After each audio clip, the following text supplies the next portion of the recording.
जो गर्भपात कराते हैं, गर्भ में रही हुई आत्मा को दुखी करके उसकी आत्महत्या करते हैं, तो वो सभी करने वाली आत्माओं को दंड मिलता है, कर्म बंधन में आते हैं या नहीं।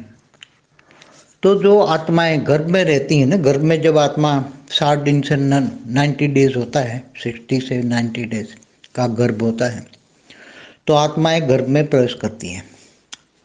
सूक्ष्म रहेली जो आत्माएं जो कर्म बंधन से उसको जन्म लेना है उसके घर पे, चाहे लड़की हो चाहे लड़का हो, तो कर्म बंधन से वो गर्भ में आती है, प्रवेश करती है और वहाँ रह के अपनी बॉडी को डेवलप करती है आत्माएं गर्भ में।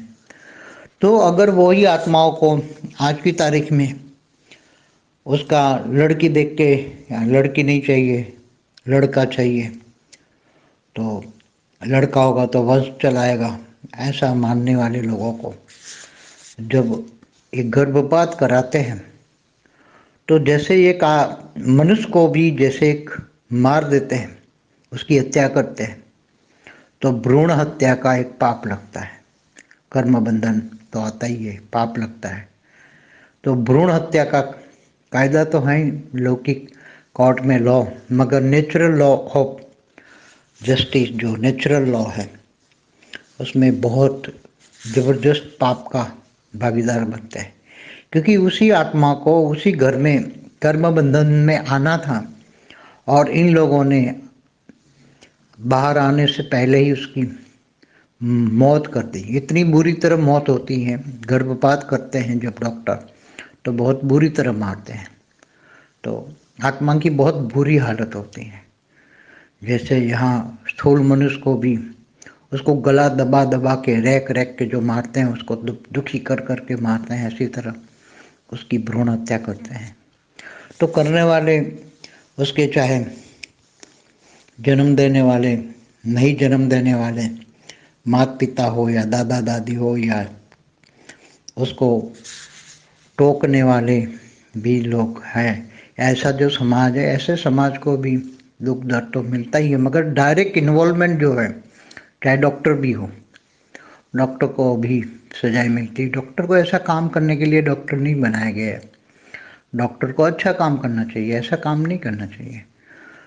जब गर्भ में आत्मा आ जाती है तो उसको जन्म देना चाहिए, किसी भी हालत में उसको जन्म देना चाहिए। और ये कर्म बंधन की थियरी है, कर्म बंधन से ही आत्मा तुम्हारे घर में आती है, बाकी नहीं आती, ऐसे नहीं आती।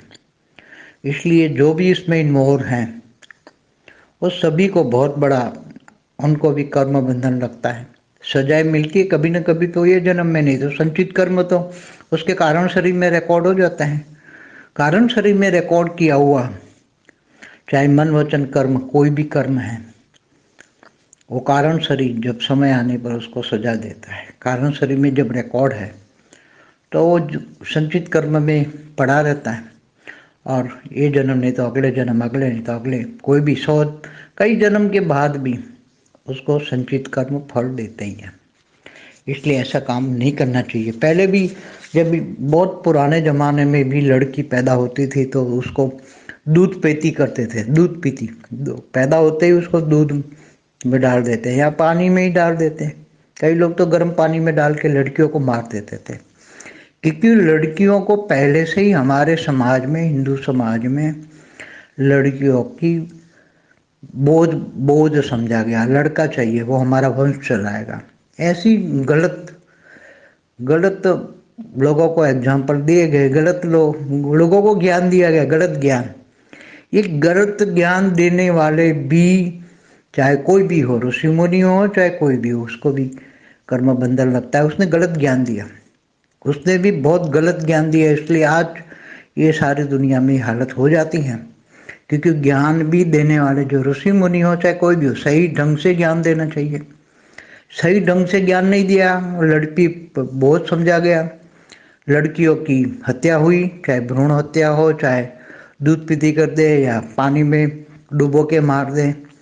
तो ये सब ऐसा ज्ञान देने वाले लोगों पर भी बहुत बड़ा बोझ होता है, पाप कर्म बंधन आता है। अति सूक्ष्म में देखो तो बहुत ही कर्म बंधन आता ही है, अति सूक्ष्म में। इसलिए सोच समझ में ज्ञानी देने वाले, ज्ञान देने वाले भी सोच समझ के ज्ञान देना चाहिए। ऐसे पाप कर्म करने वाले लोगों को ऐसे ज्ञान नहीं देना चाहिए। परम शांति।